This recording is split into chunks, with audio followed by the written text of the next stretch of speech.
Everyone, I'm going to call to order the October 17th meeting of the State Allocation Board. Please call the roll. Senator Hancock. Senator Liu. Here. Senator Huff. Here. Assemblymember Nazarian. Assemblymember Bonilla. Here. Assemblymember Chavez. Juan Morales. Here. Cesar Diaz. Here. Jeffrey McGuire. Here. Irena Ortega. Here. We have a quorum. Okay, thank you. And before we get started with our action items, we wanted to take a few minutes to recognize the senators and Assemblymember Bonilla who are having their last meetings here with us. And we have some resolutions for each of the members, and we of course have one for Senator Hancock too. But let's go ahead and shall we grab the, I think we've done photos in the past. Is that what folks want to have? Also, this is Senator Huff's resolution. Pass that down.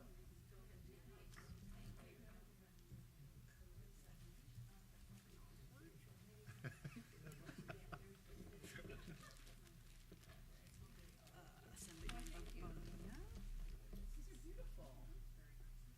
So nice. Thank you very much. Very nice.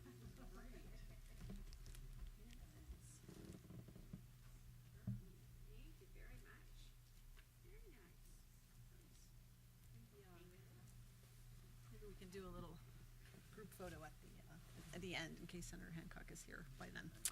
And then, thank you all for your service on State Allocation Board. You're leaving just when you're going to get some money. Maybe, yes, we'll see.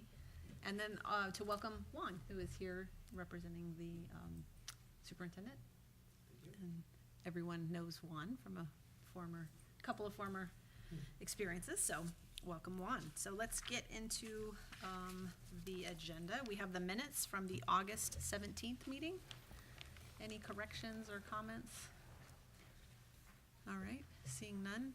Any public comment on the minutes? Seeing none, is there a motion? Okay, moved by Senator Huff and seconded by Assemblymember Bonilla. All in favor of the minutes, say aye. Aye. It's passed unanimously. And then we'll move to the executive officer statement. Hi, we have a few items to share today, and one of them is just to give the board an update on the August party apportionments. The board approved $78 million in projects, and we have a deadline coming up of November 15th, so we'll be actively reaching out to folks. There's 11 projects currently for $30.2 million, and again, those time requirements are really essential for them to come in before that November 15th date. And so we'll send up follow-ups with the district and to ensure that they're going to meet those deadlines. The second item is to share with the board, there's 2 more seismic projects that are part of the consent agenda. One of them is for Buena Park, and it's for an elementary school for over $500,000. And another item that's also in consent is Hemet Unified for Hemet Elementary School for over $6 million. We also wanted to share, there's going to be a upcoming priority funding filing round coming up soon, and that opens up November 9th and it wraps up December 8th. So currently there's 6 projects that are eligible to submit, and those projects had already received a board approval, but any projects that get approved tonight in the consent agenda will also be eligible to submit during the certification round. So again, we'll be sending out reminders and contacting districts to advise them of the certification round coming up. 2 more items. We had a topic about pending litigation, and those items are still, there's no updates to share with the board relating to those issues, so we'll provide updates if there are updates to share after this board meeting in the future. And the next State Allocation Board meeting is December 5th. That's it. Okay, any comments? All right, seeing none, we can move to the consent agenda. Consent's ready for your approval. Okay, any questions or comments on the consent items? Any public comment on consent? All right, seeing none, is there a motion? Okay. It's been moved by Assemblymember Bonilla, seconded by Mr. Diaz. All in favor of the consent calendar, please say aye. Aye. Okay, passes unanimously. And status of funds? So on the financials, as far as funds being released, there hasn't been any fund release activity since we last met in August. And again, it's because we just received the apportionments the board took action on, and then the districts have time to actually submit the fund release request. So we're still processing those, so no funds were released to report. As far as the status of funds, that's on page 216. Just wanted to share with the board, there's 5 projects that are part of consent agenda for over $13.7 million, and the activity related to funds being returned back to the program, there is actually 18 projects for $17.8 million that returned back to the program.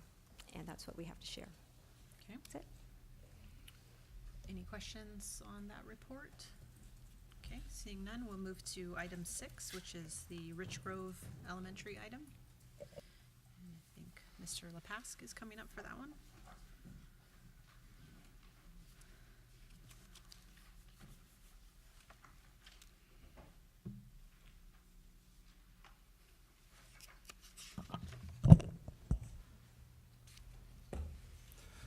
Good afternoon, Brian Lepask with the Office of Public School Construction.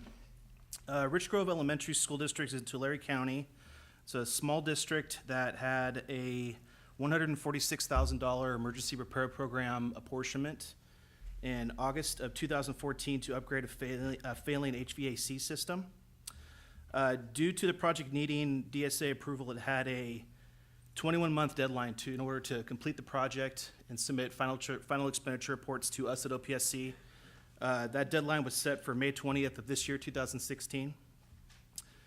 In June of 2015, the district hired their original contractor for the job, and in April of this year, of 2016, a new superintendent came in, and when he arrived at the district, he asked the contractor for different various records regarding the project, invoices, payroll records, et cetera.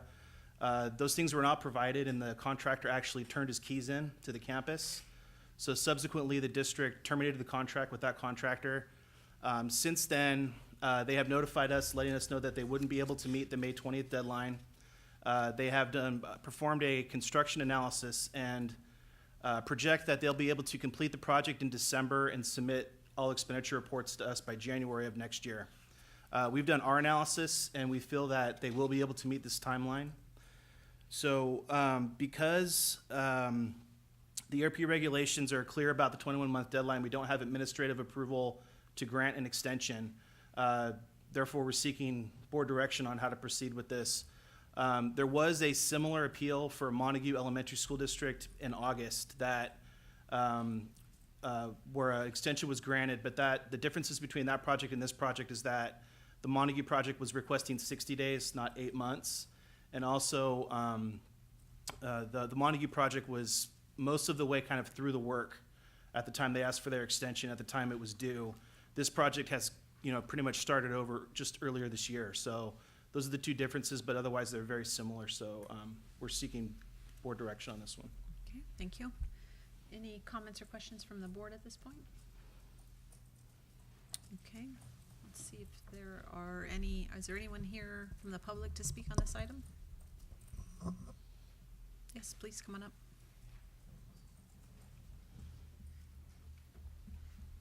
And we'll note that Mr. Nazarian has arrived as well.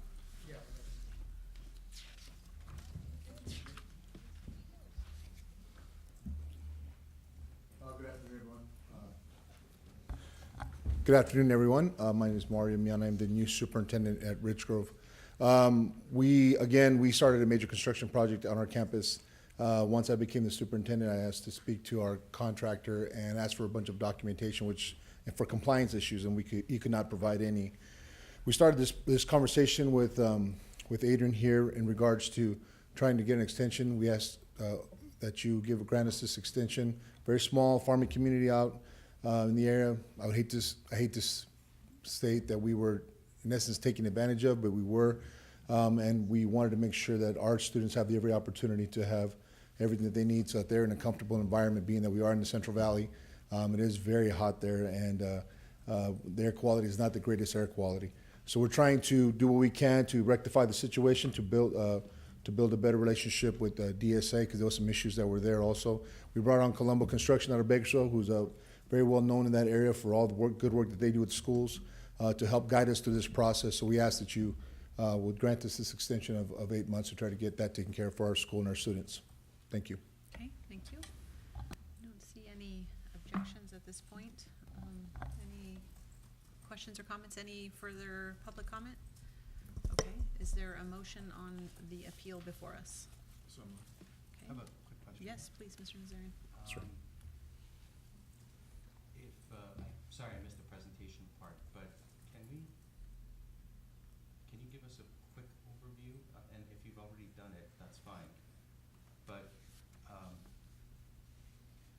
I was kind of confused about, I don't know if my office had a chance to ask some of the questions, to reach out.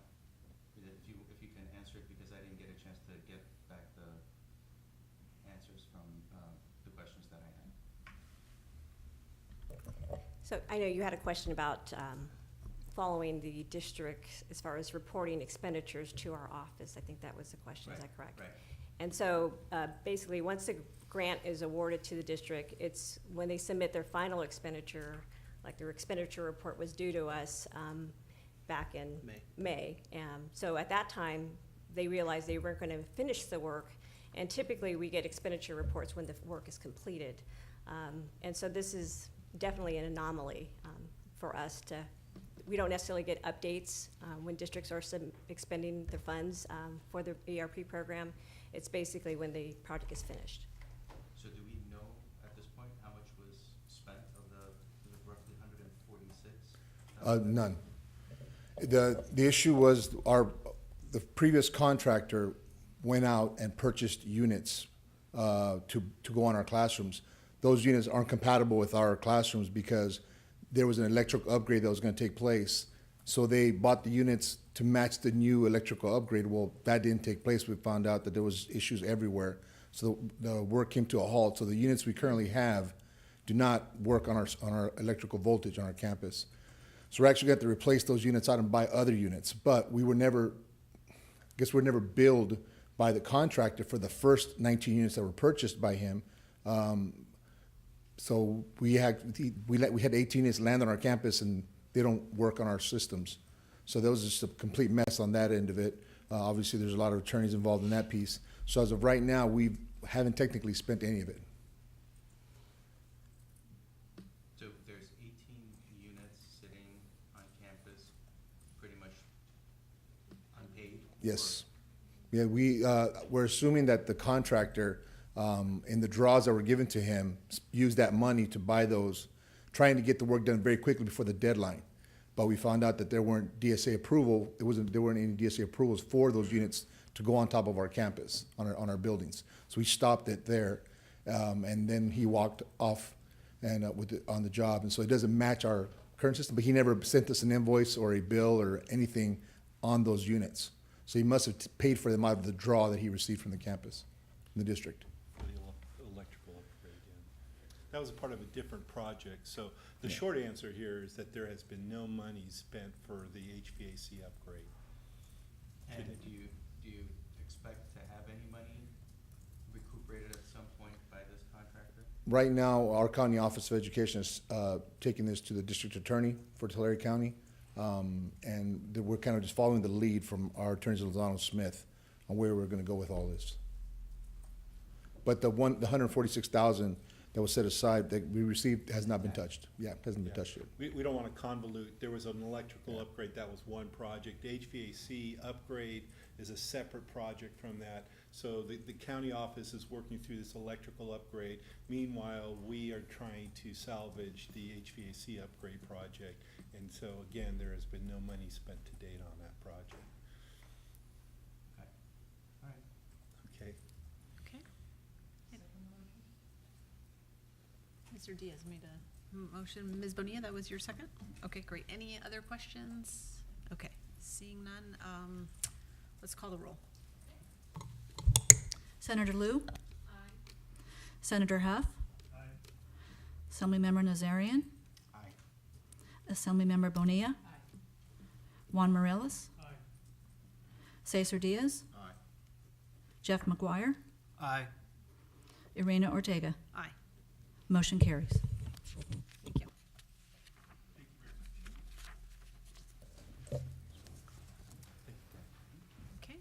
next item is the appeal related to the KLAMATH-TRINITY projects. Lisa, you're doing this one? Yes, so part of consideration is we're presenting tonight two projects taking board action, and they relate to health and safety projects. The board actually took action in April to mitigate 4 funding requests, and it was basically to address mold abatement and some structural rehab on several of the district's school sites. So with this, after their district was doing the work and the remediation, they understand there's much larger problems that they had to deal with at those various sites. So they're submitting some additional requests for funding in which they are eligible for. So with that, we are presenting 2 projects for board consideration tonight. In addition, there's other actions that we're seeking for those 2 projects that the board take outside of those projects of the priority funding process and grant them apportionments, meaning that they would have access to the funds should they submit fund release request almost immediately if they submit the request on time. Additionally, it's outside the 18-month, they have a timeline of 18 months to do that, submit the request, but we obviously understand the district will come in relatively soon because they have a lot of work in place moving those projects forward. So with that, we also wanted to highlight too, there's 3 additional projects the district is also seeking funding that we'll be presenting sometime in December. And again, it contingent on that we have the available bond funds for those projects. But again, we're seeking that since it is part of a consent item, we were seeking that we present those items in the consent agenda for that future meeting. And with that, we'll open up any questions. Okay. Any questions of staff? We do have Mr. John Ray is here, if you'd like to come on up.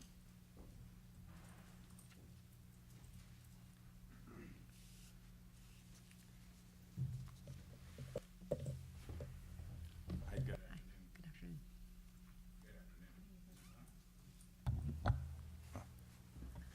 Good afternoon. Thank you for your time today, and I would like to publicly recognize and acknowledge Lisa and the entire OPSC staff. We're a small district, about 1,000 students, so as you can imagine, there's not a large workforce, and so navigating our way through this has been, well, it's been interesting, and it's been kind of a learning process for all of us involved, but just sometimes hearing the voice and the help, the customer service, I should say, is thank you very much for all that you've done. And I'm here to answer any questions that you might have as we navigate our way through this process. Okay. Any questions from board members? Okay. All right. Any additional public comment on this item? Okay. The issues raised in the report, I think there are several items that would be part of an action on this. So I might recommend a motion that is to move the staff's recommendation on how to handle the project going forward, so that we encompass each of the pieces of the report. So is there a motion on the staff recommendation? So moved. Okay, moved by Mr. Diaz. Second by Ms. Bonilla. I don't think there's any objection to this item. So all in favor of this item, say aye. Aye. Okay, it's approved unanimously. Thank you. And now we'll move to the next one, which is the San Juan Unified. Barbara? Thank you. Yes, our third appeal tonight is for San Juan Unified. This appeal is for Seismic Mitigation Program funding for work that the district is completing at Bella Vista High School. To start, I'd like to direct you to page 281 of the agenda, where there are some photographs of the campus and the work that the district is doing. And these photographs are showing the extent of the work that the district has done to this project. They have essentially demolished much of the old shop building, and all that's remaining are the roof structures and some of the columns. So essentially this is looking much like a replacement project. The reason that this came as an appeal is because of the way the regulations for the Seismic Mitigation Program and the Facility Hardship Program are structured.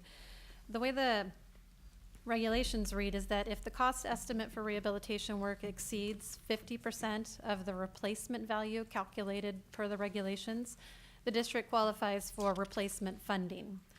And in this case, the cost estimate for the rehabilitation work was at 94% of the replacement value.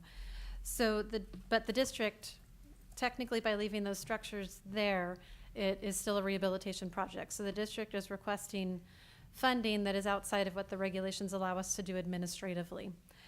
If you look at page 273, we've provided a chart there of the actions that the board has taken on similar projects in the past, and we have 4 districts there, 2 of which, Simi Valley and Palm Springs, were in very similar circumstances where their rehabilitation cost estimates were very high compared to the replacement values, yet the district needed to do rehabilitation work, and in these buildings it was due to having historic buildings. So on those 2 buildings, the board did approve the replacement funding and allowed the district to do the rehabilitation work, and then subsequently directed staff to come back with regulations to allow us to do those pieces administratively. This project would not have fallen under those regulations because it's not a historic building. We also have KLAMATH-TRINITY, which was a similar circumstance where the district was seeking replacement funding for rehabilitation work. And given the unique circumstances of that district, the regulations didn't contemplate an instance where an entire district would be shut down in a very remote location of the state, where cost to replace would actually be nowhere near what the state formula would allow.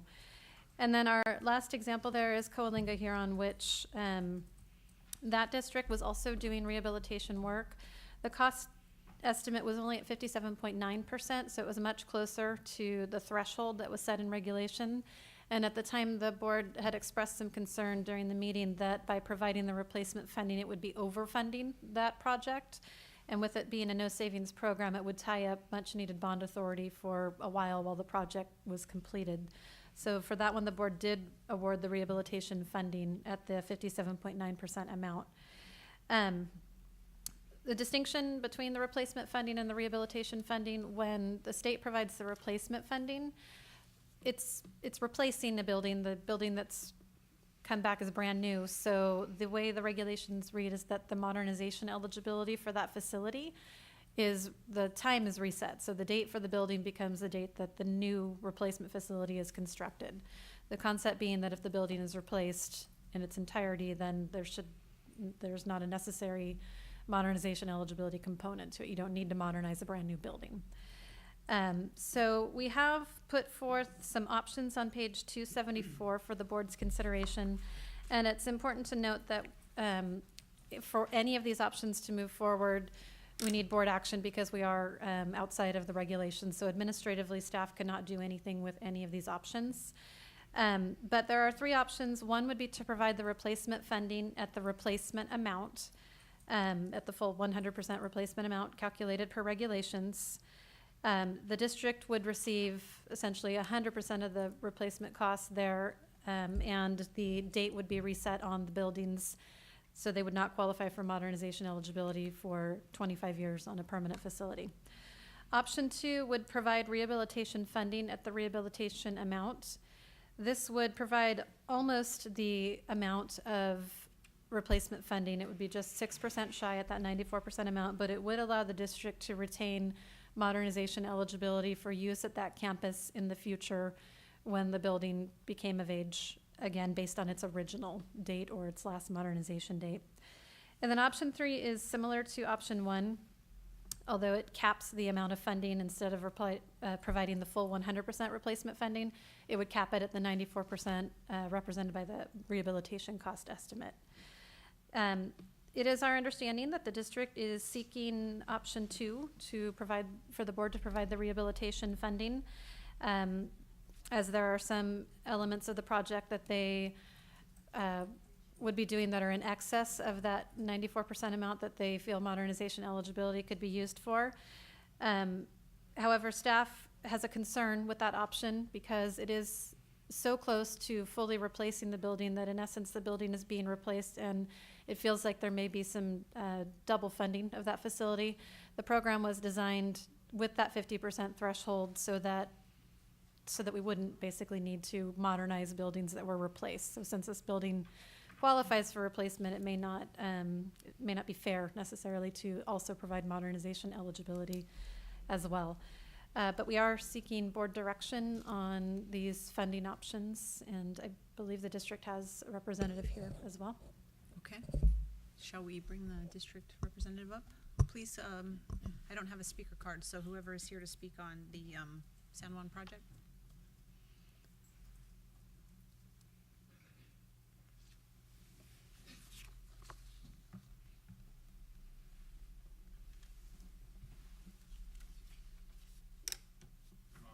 Yeah, maybe not. There we go. Thank you. I can't raise it up any farther, sorry, so I'll have to bend over. Good afternoon, members of the board. My name is Brett Mitchell. I'm the Director of Facilities at the San Juan Unified School District. It's great to be here with you today, and thank you for hearing our appeal on this. I will try and stay on script. Otherwise, if I just talk about schools, I'll go on all day, and there's already wagers going on about how long the meeting will go, so I'll try and be as brief as possible. We did begin a process. We had shop buildings, really, at our Bella Vista High School. That we have a very successful science program. They needed space. We underwent the process of modernization for these shop buildings to house our science projects or our science programs. And we elected to rehabilitate those buildings for 3 reasons. First of all, staff become very attached with their buildings. They like the look, they like the feel. And so there was some intent there to try and maintain the look and feel of that campus. We also felt that it was prudent at the time. Anybody that's undergone a modernization would know that eventually those modernizations take on more of a life than you originally anticipated. But at the onset, we did believe that it was a prudent thing to do for the district with its funds. And most importantly, we felt like it was the most environmentally sustainable process for the district and at Bella Vista. So for those 3 reasons, we began the process of a rehab. After the design was underway, the district determined that it was eligible for seismic mitigation funds under Assembly Bill 300 and began to pursue those costs. At the time of that application, however, our estimates then showed that the cost to rehabilitate were more than what the OPSC calculated replacement costs were. In all reality, the cost of that building, despite the estimates that you see, it's far more expensive just because of today's market, I think. But those buildings are costing far more than any of the estimates really reflect. We therefore filed an application for the rehabilitation project, asking for a lesser of the rehab costs versus the replacement costs, as we felt that this was the fair thing to do. Keep in mind that some of the costs that were disallowed as part of the rehabilitation estimate were parts that are necessary to the building to operate, HVAC units, plumbing. And so when those were disallowed under the original rehabilitation cost estimate, those rehabilitation costs then went lower than what was originally estimated under the replacement cost. And I apologize, I realize this whole process is confusing. I even get confused by it sometimes when I'm talking about it. But in essence, we felt like the prudent thing to do under the original rehab cost was, because it was costing more, to be fair and ask for just what the replacement value was. Once we pushed beyond what the replacement value was, and we knew that, and then the costs were disallowed, we decided that we needed to maintain the age of the building because some of the costs that were disallowed are eligible under modernization. And so that's why we came back today. However, OPC's review and determination of the rehab costs, I talked about this, wound up being less than what the replacement costs were. As a result, in line with our initial request for the lesser of 2 calculations, we are requesting that the State Allocation Board approve option 2 and provide the district with 50% of the rehab costs. Even though the rehab grant is approximately $160,000 less than what the replacement value would be, we would prefer this option for 3 reasons. First, it allows the building to maintain its age, as was mentioned by Ms. Kampminer. It does allow us for modernization money. I would like to put it into perspective, though, in terms of the process of potentially double dipping. What was disallowed under the original estimate for rehab was about $800,000. Should we maintain our age of the building and be able to come back in at a later date for modernization funds, the impact of that overall campus-wide is about $600,000 to $700,000 conservatively. So I really want to make that point that even if we do come back for modernization costs, it's still less than the amount we asked for under the rehabilitation cost. The rehab funding would match what OPSC defines this project to be, which is a rehab project. There was components of that building left in place. You saw the pictures of it. It's not a total replacement. And there are still parts of that, what they would term replacement, that are not eligible under the estimate right now as it stands. Furthermore, maintaining the modernization, eligibility allows the district to seek funding for the non-seismic work that is also being completed in these facilities, such as replacement of HVAC, roofing, insulation, et cetera. And I covered that a little bit a minute ago. We do believe that the law and the regulations are permissive regarding this request. We know there's a concern, and I mentioned that about the double dipping. Hopefully I addressed that for you. The magnitude of that is such that, again, we were disallowed about $800,000 in an estimate, perfectly allowable under a modernization, and so allowing us to retain modernization eligibility allows us to recuperate some of those costs. And aside from that, I just want to thank you. I do want to say it was great to meet some of the staff on Thursday, but I do want to compliment the legislators, assemblymen, and senators on their staff. It was a great process of meeting them on Thursday. I want to compliment all of them on how cordial they were and really willing to listen. So with that, I'll say thank you. Okay. Are there any questions or comments at this point?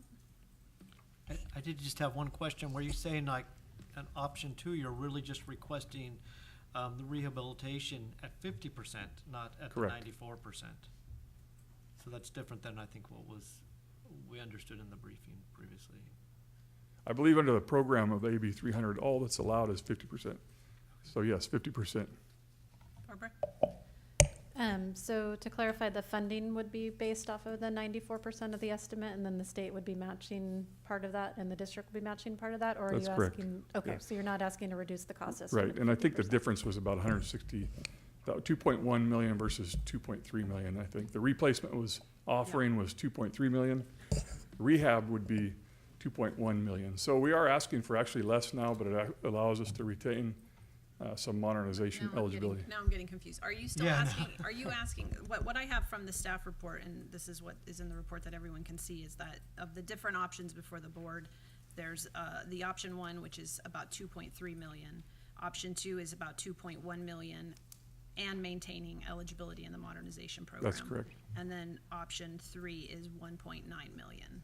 Yeah, and we prefer And so- not that one. So, yes, so you prefer not 3. Correct. We all got that. You prefer option 2, the 2.1 million and maintaining modernization. That's correct. Okay. So, I mean, I think one thing that is concerning to me, and the way you described it, is that you want to keep the modernization eligibility essentially to make up for the fact that the grant that would be approved here does not fully cover the cost of the project, right? Yes. So I guess what I don't understand about that is that seems like then you'd essentially be getting 2 grants for 1 project. And I'm not sure how that's fair to other folks who might be trying to get 1 grant in the modernization program. So you're talking about 2 grants, you're talking about future modernization? Right. I can't really address the unfairness of it. It's eligible funds that we're eligible for like any other district. But I guess if you wanted to be eligible for that and get that second grant later, then it seems to me you should get the 49%, the original rehab amount, which would be considerably less than 1.9, right? Or 2.1. Yeah, I don't understand the question. I'm sorry. Well, if we took no action today, you would Yeah, get. we'd prefer that not to happen again. Yeah, if we took no action today, you would get considerably less than 2.1, right, under what the staff would be able to approve. Well, if you approve option 1, it's actually a little bit more. Yeah, that wasn't the question. Barbara, if we took no action, what would be the amount of the grant? If the board took no action administratively, the district could refile the application, reducing the cost estimate down to 49.99%, allowing us to process it administratively as a rehabilitation project, but it would be half of the amount that the district is requesting as part of this item.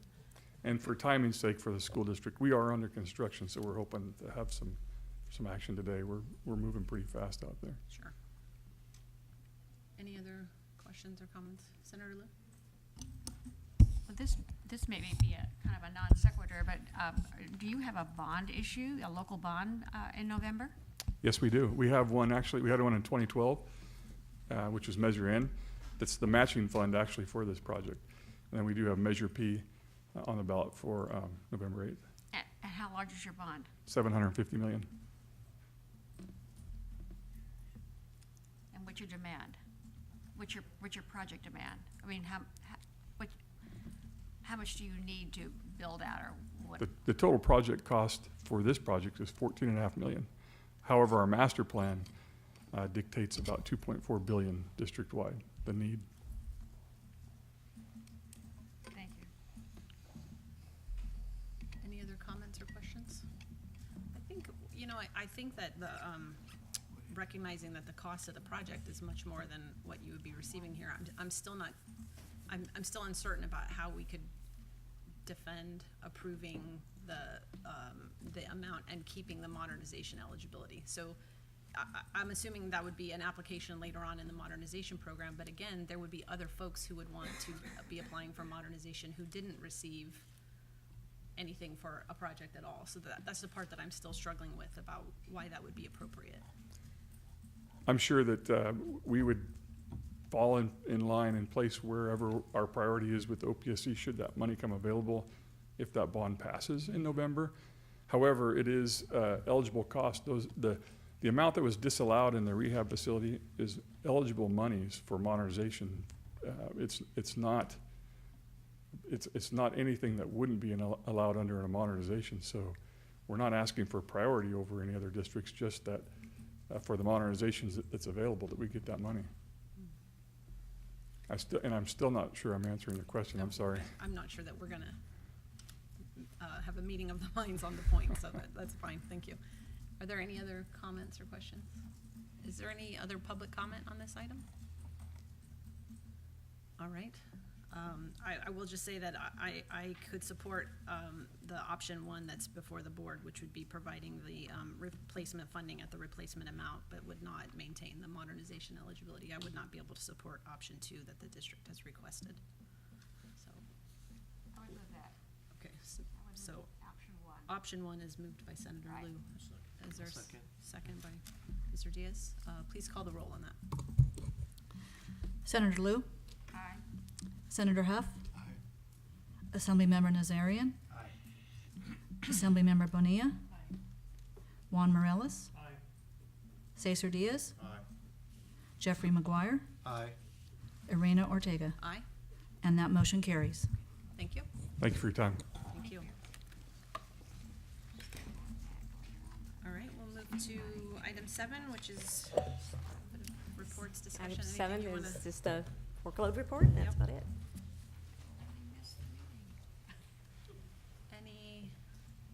Any additional comments from any members? Senator Bonilla? Yeah. I just want to say thank you to the staff, and thank you for the recognition of serving, but really, we know that you all have put in hours and hours of work and work every day on these issues to represent to your best of your ability all the districts within the state of California and all of their competing interests, and just want to thank you very much for your hard work for the State Allocation Board. Thank you. Thank you. Anything else? Ditto. But thank you very much, and thank you for your leadership, Marina, and appreciate joining you here on the dais, and wish you the best of luck Thank going you. forward. Thank you.